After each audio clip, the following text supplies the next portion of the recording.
So can someone truly go to heaven without some sort of sacrifice?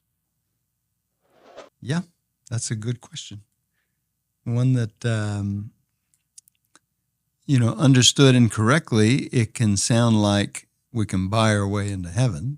If we do enough sacrifices, we can go to heaven. But understood correctly, maybe another way to say it is, can you really love someone without sacrificing something?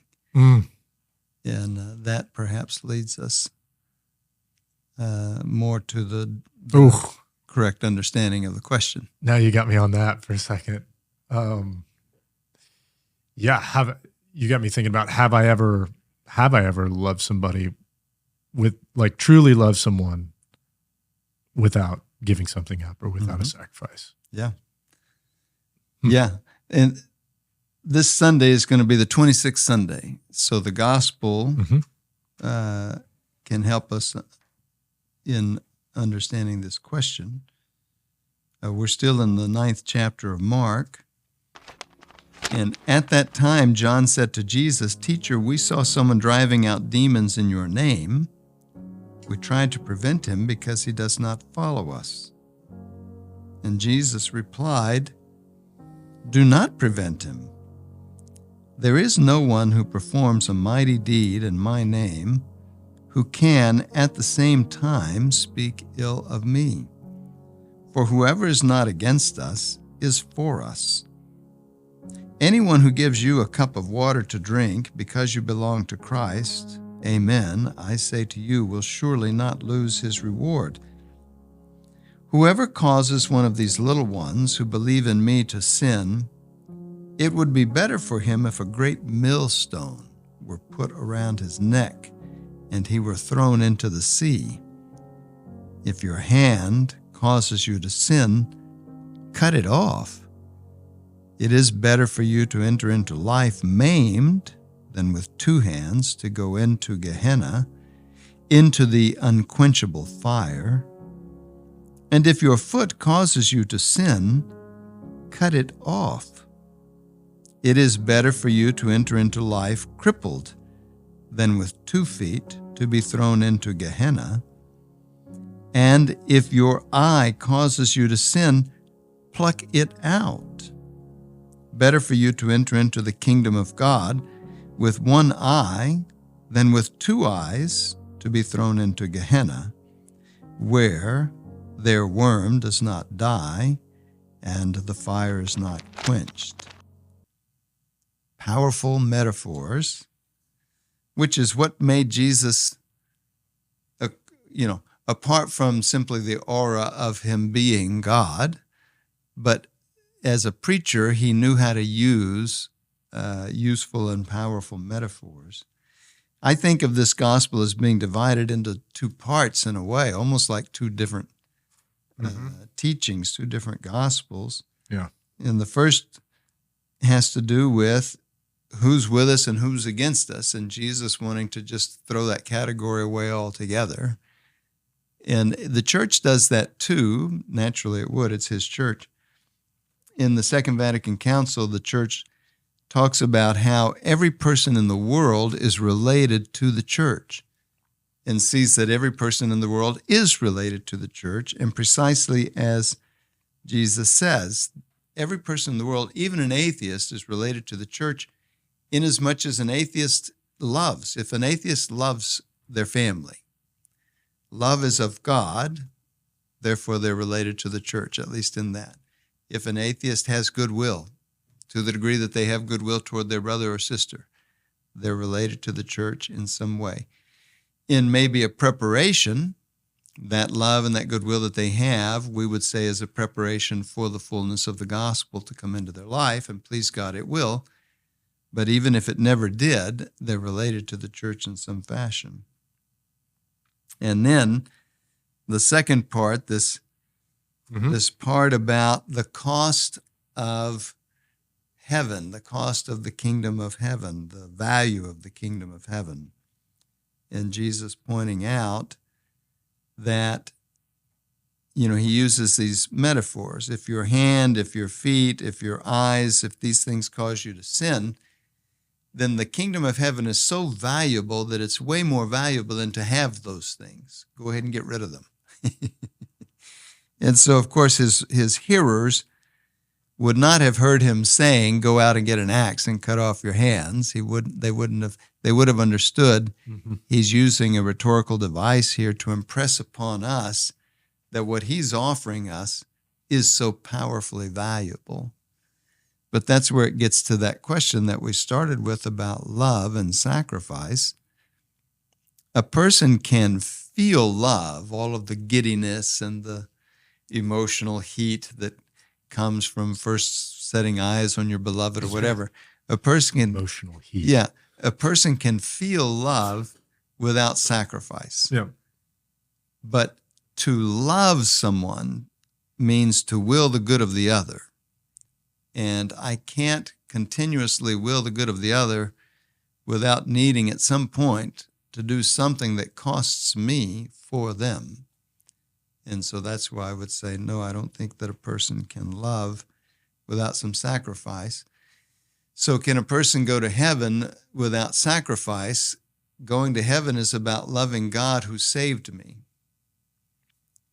We don't go to heaven because of our good deeds. We go to heaven because we have faith in Jesus who died for our sins. But that faith that we have in Jesus should elicit in us a desire to love him.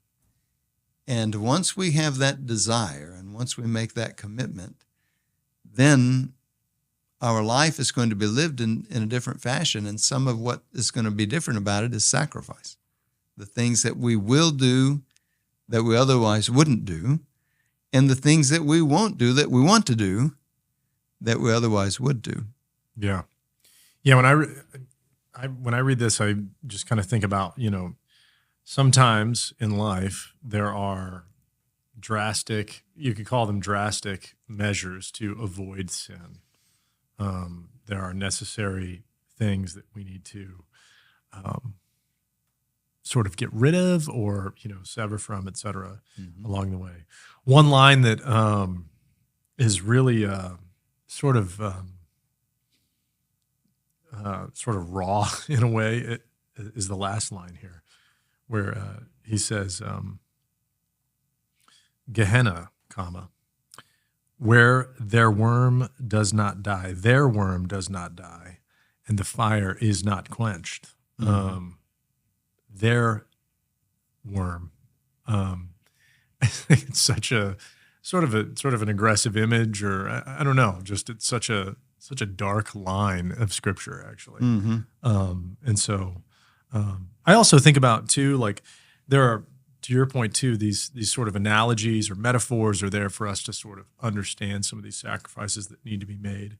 I always think about the millstone, which is actually a very, very heavy stone. If you don't know what a millstone is, Bishop, you and I were talking about it sort of when we were not recording, but it's a stone that's large enough to crush wheat, little tiny wheat, which something that small, maybe wouldn't even be crushed by the tire of a car, for example, a car that weighs, 2,000 pounds, because it would not have the force to do that. So the idea that you could be wearing this stone around your neck is sort of a funny image, but it creates sort of an intense image in your mind for some of these things, and also a good reflection on the ripple effect of sin, the ripple effect of my sin. What is the impact of my sin on that level? Does my sin cause scandal? Does it? What are these? Because all of these metaphors one can take and then reflect on an individual metaphor and say, okay, what would the hands or feet represent in my life? What would the where in my life am I causing little ones to sin? Yeah, to ask that question about, are there things that I do or don't do that cause scandal? Yeah, and then so in going back to this, whoever is not against us is for us. When I read that initially, like, my sort of ADD mind, or maybe it's the 3 o'clock caffeine I need as we record, sort of kicking in and causing my brain to sort of have a sort of skip. But when I hear that for whoever is not against us is for us, I feel like it's like William Wallace, and he's like, out there with his Scottish accent, freedom, Right. You can, if you run, you'll live for a while, I mean, like, that's right. And so I hear that, but it sort of begs the question, about people who are maybe non-Catholic, people who are, who may actually do good deeds. And I think Simon of Cyrene is someone who I think of, who sort of was called into this out of nowhere, but responded to the call. Mm-hmm. Is there some parallel between him and sort of that message right there? Yeah, but I think of, for example, parents who are gifted with a child with special needs, for example. Suddenly they're going to be serving Christ that way. Parents serve Christ in their children generally, but when they are gifted with a child with special needs, now they're going to really be serving Christ in a deeper way. And so things can happen that are ordinary things in our lives, opportunities throughout the day to help someone, opportunities to serve the poor, or to volunteer in some fashion, Catholic charities, for example. Those are all ways of serving Christ, but in concrete circumstances of our life. Mm-hmm. And looking for those opportunities, living a life where we're open to and looking for those opportunities. Mm-hmm. And then today, sort of a unique thing about today's sort of release of this podcast is that we're celebrating the feast of Saint Padre Pio. Mm-hmm. It was sort of a fascinating character and sort of a, I don't know, in small Catholic circles, maybe seen as a trendy saint to, for lack of a better way of saying it, a trendy saint to sort of pray to talk about, to sort of think about, because he is a modern saint, but also just a fascinating character, right? Mm-hmm. Yeah, and somehow his name just has a nice rhyme. Yeah, exactly. There's a lot of stuff to it. It's catchy, right? But also, we don't have many saints who have the stigmata, the wounds of Christ in their hands or feet. Yeah, it's very unique. And Padre Pio did. Mm-hmm. He is said to have had the gift of reading souls. So, he's known as a heroic confessor in the sense of how much time he spent in the confessional each day. But part of the reason why he spent so much time there was because he had this reputation, and so people would come to him from long ways away. Yeah.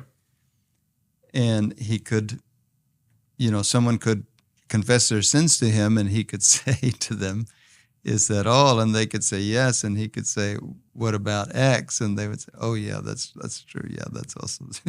Sounds a bit judgy. Which in the confessional you want.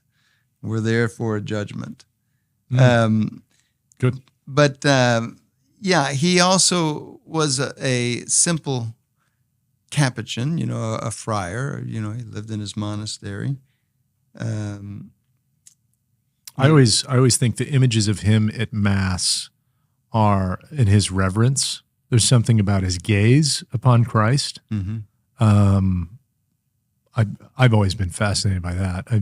There are certain saints because you have actual photos and videos of him. Yeah, that's the other unique thing. So and I think that's why he is. And obviously, I'm being sort of funny when I say trendy or things like that. This man's sort of gaze upon Christ was captivating to watch somebody with reverence adoring the Lord in that way. But he also, that is a unique thing, that among the few stigmatic saints with the stigmata that we have had, most of them were not when there was TV or photographs. They didn't live during the time of that. So it's so rare. St. Francis, for example, had the stigmata. Well, there was no photograph back then. So with this saint, we have all of that. Mm-hmm. Yeah, having those images. It's kind of similar to the incorruptibles, as we've talked about before. Sometimes getting that visual sign, sort of causes seeing things causes greater belief or causes greater wonder. But the people who have had the stigmata received it as a gift. So that's the lesson for us to take from it. Because when we talk about suffering for the faith or suffering with faith, that's part of what we mean. You know, it's antithetical to Christianity to believe that the more I love Jesus, the less I will experience bad things in my life. It just doesn't work that way. Sometimes people talk about a prosperity gospel. That's right. And so you hear that preached sometimes in mega churches or something. And so the idea is simply that, you know, if you really have faith, if you really believe, if you really invest, etc., then you will be blessed and you will have everything you need and so forth. But that's just not the way it works. What we will have is the Lord with us as we face whatever we face. Now, mostly we face blessings in our life, mostly. But when those things happen that are inevitable to human life,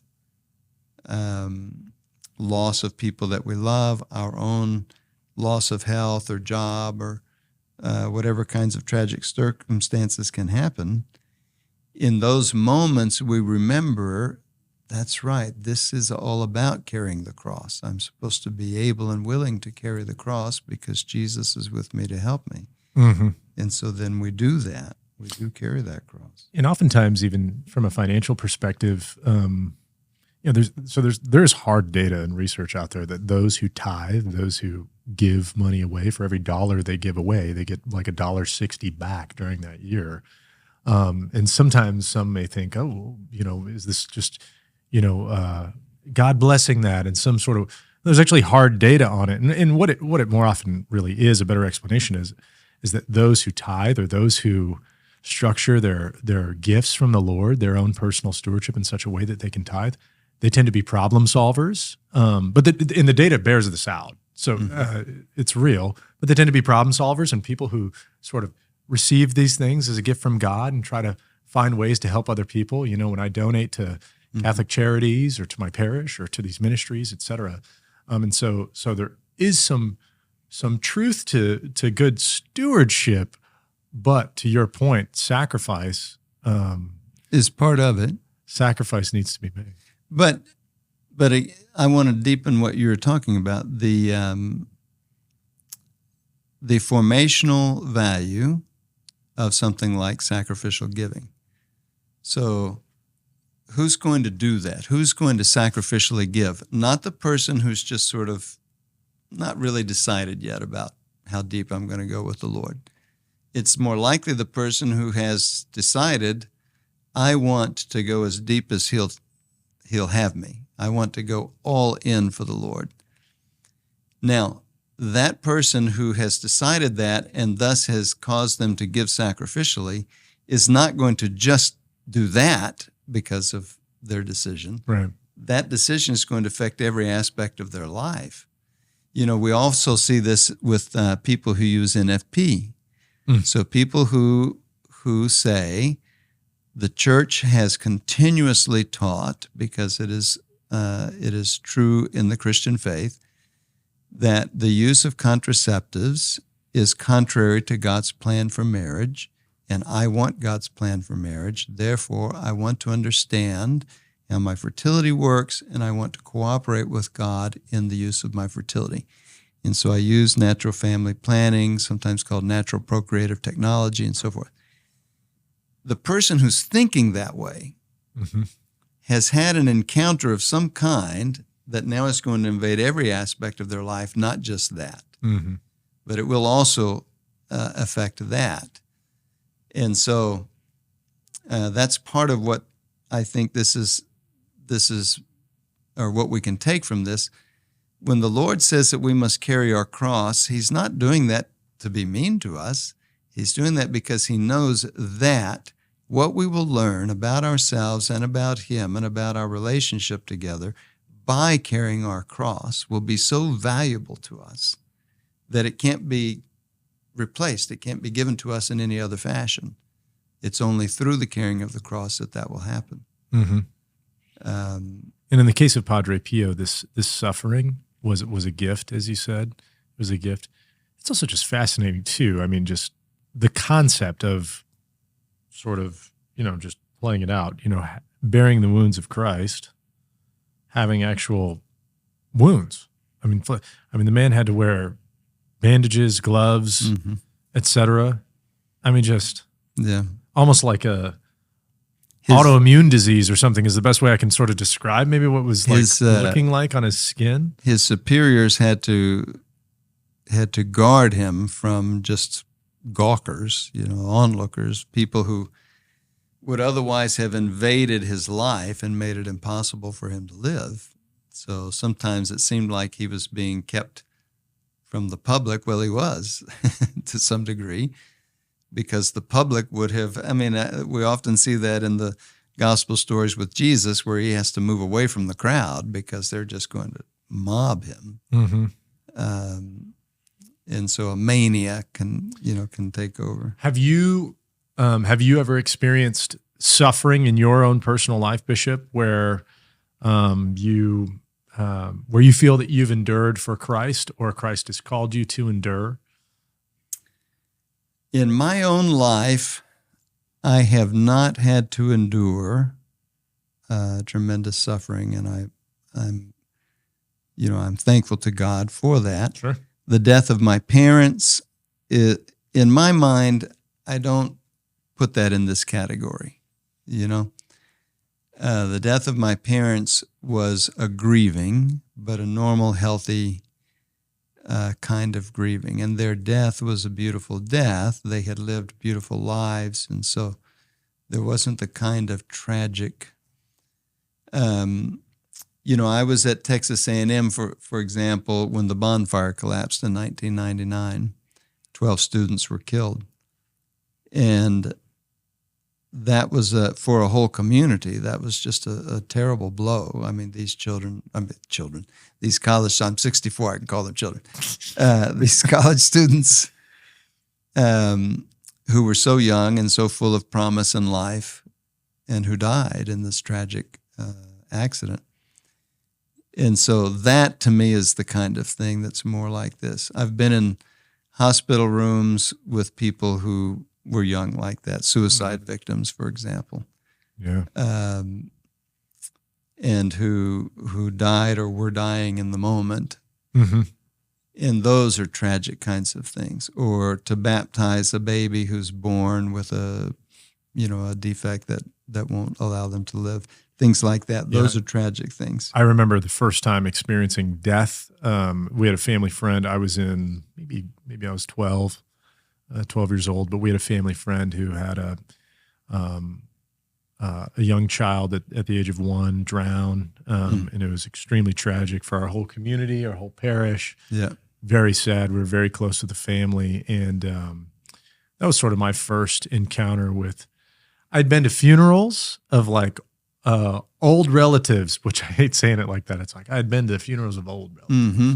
They're passive, they're over there, and I don't mean it like that, because everybody has dignity. But I'd been to funeral, but it was very impactful to see a small child that I had interacted with on a personal basis. Yeah. And to see the pain that caused so many in such a short period of time. Yeah. And then even as a mature adult, realizing, oh my gosh, there was so much other pain related to this death that I didn't even understand was going on for the parents and the family, and et cetera. Mm-hmm. And so when we go through things like this, what do we learn from these experiences? What sort of words do you offer to those when they are suffering? Because you've said you've experienced this in the hospital. We were just in a hospital recently together. Yeah. Working with a chaplain and who visits people all day long. Yeah. And visits people who are going through suffering and asking questions of faith, of why this, that old question of why do bad things happen to good people, but what do we learn from these things? What have you learned? What do you offer to those who are suffering? Yeah, I think that what we want to do when we encounter someone who's suffering in something like that, that's a tragic kind of suffering is to simply be with them. The well-meant mistake that a person can make is to come in and to try to tell them how everything's going to be fine. And the reason why we might do that is because we're uncomfortable with the suffering. Right, we want to amend it ourselves or take control Now, or try to... If you're the one who the suffering is happening to, you can't get out of it. The person who comes to visit you, if they could somehow fix it for you, then they could get out of it. But you're not going to get out of it. So what we need is just to be willing to sit with someone, to be with them, to let them express what they're feeling, to let them feel what they're feeling. That's really, really important to avoid, because the other thing that sometimes happens is well-meaning people who give them to believe in various ways that if they really had deeper faith, they would be okay with this. It would be okay. Don't you realize that this person is going to be with God or whatever? Look, they may get there months down the road, yeah, but let them get there. They don't need to get there today, that kind of thing. Mm-hmm. And so that would be my advice. That's what I've experienced as being the only thing that can really be useful, mm-hmm. is to sit with someone and to let them experience the grief that they're experiencing. Mm-hmm. Yeah. But the deeper question, it goes to, again, so many things go to, we always talk about intentional discipleship. If I decide that I'm going to give my life to the Lord because I believe that by doing that I'll be protected from tragedy, then I won't give my life to the Lord, because that's not you can't try this on, The decision to be the disciple of the Lord is a decision that is made in view of who He is, not what might or might not happen to me. That's it. And if I decide to give my life to the Lord because He is the one who has saved me, then whatever happens to me, I will have Him with me in it. That will be, quote, the payoff, so to speak. Not that I'll be protected from it, but I'll have Him with me in it.